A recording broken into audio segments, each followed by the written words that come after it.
Oh, Shit, awesome. we're here. Say Big Apple. Okay. Big Apple.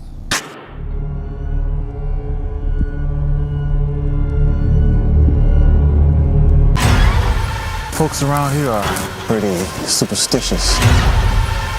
Just some teenagers in the woods trying to prank us.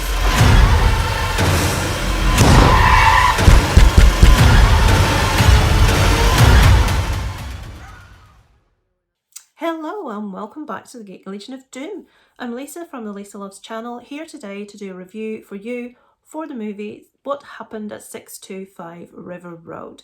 This is a new movie marketed as a true story. Now I don't know whether it actually is a true story or whether it's just been marketed as such for the purposes of the movie. So let's talk about who wrote and directed the movie. So it's written by a joint team of Devon Hovey or Jovey, apologies, I'm not entirely sure, Johnson and Alan Worrell, and it's also directed by Devon Jovey Johnson.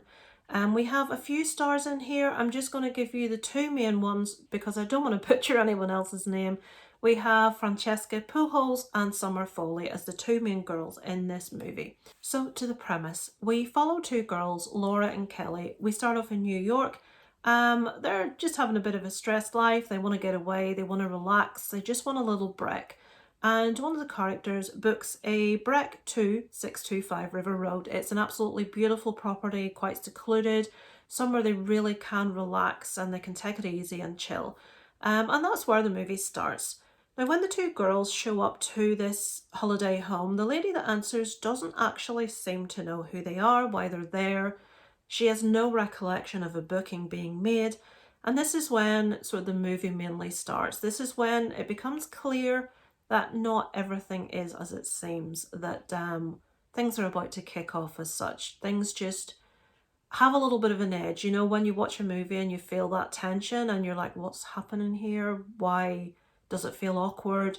This is where the movie starts. So I don't want to give you any more details about the premise. That's the setup. The two girls going on holiday, lady that owns the home answering the door, and just things starting to feel really off and weird from the start.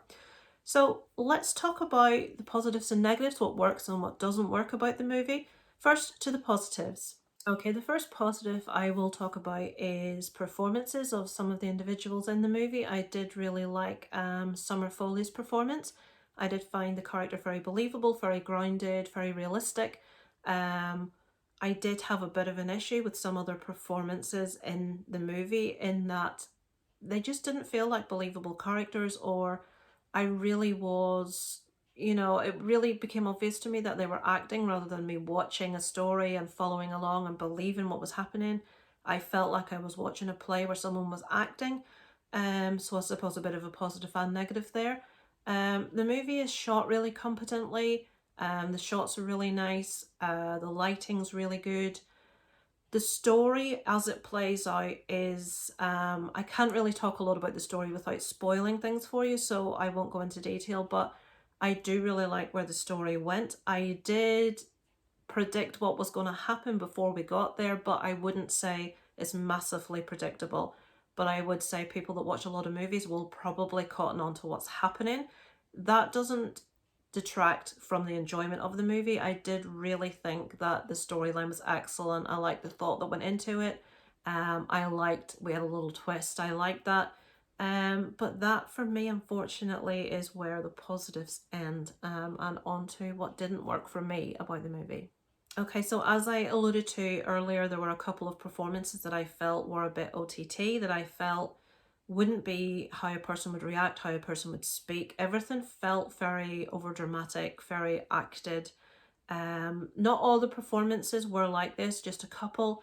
I did feel certain characters weren't believable as the characters they were portraying. And that really, for me, takes me out of a story when I'm like reminded multiple times that I'm watching someone act rather than just, if I sit down to enjoy a movie, I shouldn't be thinking at any stage that this character is acting. I should be following along as if it's real. And I was pulled out of the story multiple times because of that. One big distraction for me was the soundtrack, was the sound design in the movie. I felt pieces of music that were used didn't fit, or maybe in places felt a bit cheap. I felt certain noises and music that was used was very irritating, quite loud. Again, good soundtracks and good sound design adds to a movie. It doesn't take you from it, it doesn't detract from the movie, and I felt that the sound design for me and the music pieces used really detracted from what was happening, and it just became like a noise, like quite irritating. So unfortunately the sound design I was not a fan of.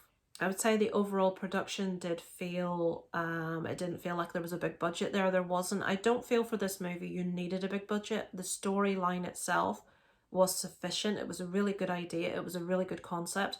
I just feel certain places really needed a little bit of polish to give the best to the story that they could.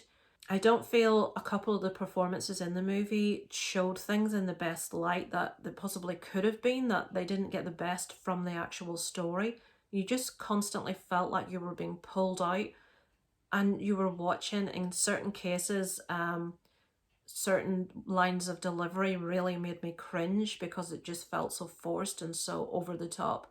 And then like a song would kick in, a soundtrack would kick in, and it was just jarring. It was quite aggravating. It just didn't fit. It was too loud. It was irritating. So that for me is what I felt didn't work about the movie. It is quite sad, as I do feel the premise, I do feel the story is very strong.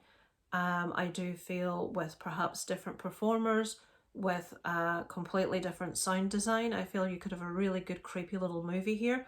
I just didn't feel that sort of edge, that creepiness that this movie needed. But really solid premise, really solid idea. If I had to rate this one out of 10, I would come in at a 4 out of 10 for this one. So does it sound like something you would enjoy? Have you seen the movie as yet? Obviously let us know down in the comments. We love to hear from you. Thanks so much for watching, guys. I look forward to speaking to you next time.